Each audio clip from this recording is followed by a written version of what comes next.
রাজনৈতিক উত্তাপ আর ব্যস্ত সংবাদের ভিড়েও সামাজিক যোগাযোগ মাধ্যমে একেবারে ভিন্ন এক আলোচনার জন্ম দিয়েছে একটি বিড়াল। বিমানবন্দরে বিড়াল বহনের ঝুড়িতে বসে থাকা রোমশ এক সাইবেরিয়ান বিড়ালের ছবির সঙ্গে লেখা, আমি এসে পড়েছি বন্ধুরা, তোমরা কোথায়? এই এক লাইনের ক্যাপশনেই মুহূর্তে নেট দুনিয়ায় ছড়িয়ে পড়ে জেবু উন্মাদনা। এর আগে একই পেজ থেকে পোস্ট করা হয়েছিল, কেমন আছো ফ্রান্স, কালকে দেখা হচ্ছে। বিএনপির ভারপ্রাপ্ত চেয়ারম্যান তারেক রহমানের দেশে ফেরার কয়েক ঘণ্টা আগেই সামাজিক যোগাযোগ মাধ্যমে আনুষ্ঠানিকভাবে আত্মপ্রকাশ করে জেবু দ্য ক্যাট নামের একটি অফিসিয়াল ফেসবুক পেজ। হালকা ও কৌতুকধর্মী স্যাটায়ার কন্টেন্টে সাজানো এই পেজটিকে অফিসিয়াল বলে গণমাধ্যমে নিশ্চিত করেছেন বিএনপি চেয়ারপারসনের ফরেন অ্যাফেয়ার্স কমিটির বিশেষ সহকারী ও দলের কন্টেন্ট জেনারেশন টিমের প্রধান সাইমন পারভেজ।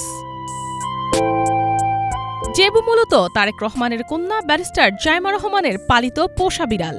তবে এখন আর জেবু শুধু তাদের পরিবারের মধ্যেই সীমাবদ্ধ নয়। চলতি বছরের শুরুতে তারেক রহমানের মোবাইল ফোনের দিকে এক দৃষ্টিতে তাকিয়ে থাকা একটি ছবি ভাইরাল হলে প্রথমবার আলোচনায় আসে এই জেবু। একের পর এক ছবি ছড়িয়ে পড়তেই জেবু নামের এই বিড়ালটি হয়ে ওঠে সামাজিক মাধ্যমের পরিচিত মুখ।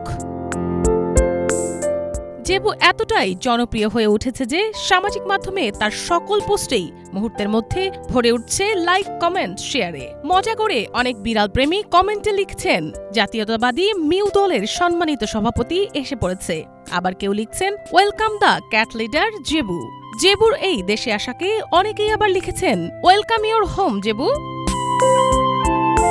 জেবুর এই অপ্রত্যাশিত জনপ্রিয়তা নিয়ে এর আগে বিবিসি বাংলাকে দেয়া এক সাক্ষাৎকারে তারেক রহমান বলেন, বিড়ালটি আমার মেয়ের, কিন্তু এখন এটি সবার বিড়াল হয়ে গেছে। দীর্ঘ ১৭ বছরের বেশি সময় প্রবাস জীবন শেষে তারেক রহমান দেশে ফিরেছেন স্ত্রী ডাক্তার জুবাইদা রহমান, কন্যা জাইমা রহমান এবং তাদের আদরের পোষা বিড়াল জেবুকে নিয়ে।